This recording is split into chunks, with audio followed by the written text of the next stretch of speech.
Assalamualaikum warahmatullahi wabarakatuh. Alhamdulillah, salatu wassalamu ala rasulillah wa ala alihi wa sahbihi wa mawalah wa ba'd. Umat Islam dalam menyikapi istilah bid'ah setidaknya bisa kita klasifikasikan menjadi 3 kelompok. Kelompok pertama adalah orang-orang yang menyikapi istilah bid'ah secara ekstrim dengan mengatakan atau dengan sangat mudah sekali menuduh atau mengatakan berbagai aktivitas kehidupan yang dilakukan oleh sebagian umat Islam sebagai perbuatan bid'ah. Sedangkan di sisi yang lain terdapat sebagian kelompok umat Islam yang juga secara ekstrim memahami bid'ah.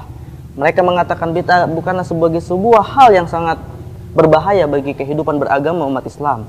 Dalam hal ini setidaknya pendapat ketiga yang mendasari pendapat mereka atas dasar pondasi ilmu harus kita jadikan sebagai rujukan bagaimana menyikapi masalah yang disebut dengan istilah bid'ah itu.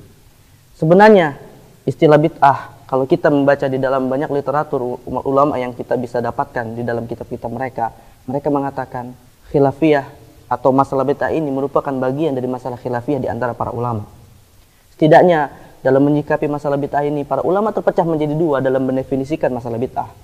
Kelompok pertama mengatakan bahwasanya bisa-bisa saja bid'ah dibagi menjadi berbagai macam jenis. Karena bid'ah bukan merupakan salah satu hukum dari hukum-hukum yang ada dalam Islam.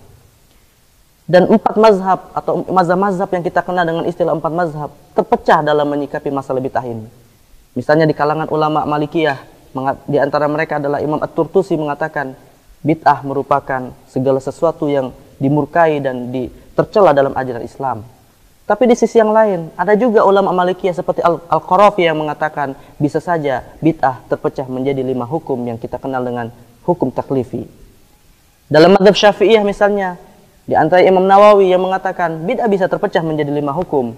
Sedangkan Ibnu Hajar Asqalani yang juga bermadzhab Syafi'i mengatakan bid'ah itu sesungguhnya hanya satu jenis, yaitu bid'ah yang tercela.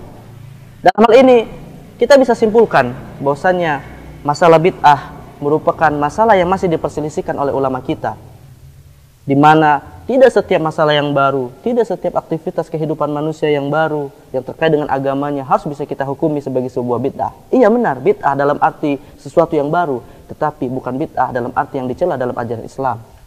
Itulah sebabnya Imam Nawawi pernah berkata bahwasannya sabda Rasulullah sallallahu alaihi wasallam yang mengatakan kullu bid'atin dhalalah, itu sesungguhnya lafadznya adalah am tetapi maksudnya adalah maksus. Bahwasannya memang kata-kata kul itu maknanya adalah ayat umum, setiap yang baru itu adalah sesat, tetapi tidak setiap yang sesat itu atau tidak setiap yang baru itu bisa dikatakan sesat kalau itu atau masalah-masalah yang baru itu sesuai dengan ajaran Islam yang dibawa oleh Rasulullah SAW dan disampaikan oleh para sahabatnya.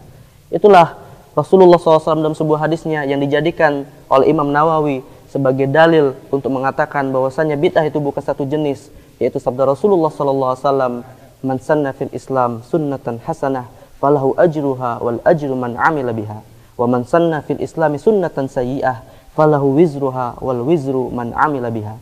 Yang artinya barang siapa yang menetapkan sebuah amalan yang mana amalan itu adalah amalan yang baik, lalu orang-orang yang mengikuti amalan tersebut, maka dia akan mendapatkan pahala apa yang dilakukan orang-orang tersebut. Sedang sebaliknya, bagi barang siapa yang menetapkan sebuah amalan yang buruk kemudian orang-orang mengikutinya, maka dia akan mendapatkan dosa dari apa yang dilakukan oleh orang-orang yang mengikutinya. Imam Nawawi mengatakan hadis yang kedua ini merupakan hadis yang menjadi dalil bahwasannya bid'ah bisa dibagi menjadi 2. Tapi kembalilah kepada apa yang dikatakan para ulama kita tadi. Sesungguhnya dalam menyikapi masalah bid'ah, ulama kita mengatakan ini merupakan masalah khilafiyah. Tentu dengan sangat bijak kita harus menyikapi perbedaan di antara ulama dengan cara yang bijak sebagaimana para ulama kita menyikapinya. Jangan kita mudah mengatakan ini bid'ah itu bid'ah, tetapi juga jangan kita menganggap bid'ah sebagai masalah yang sepele dalam agama kita. Wassalamualaikum warahmatullahi wabarakatuh.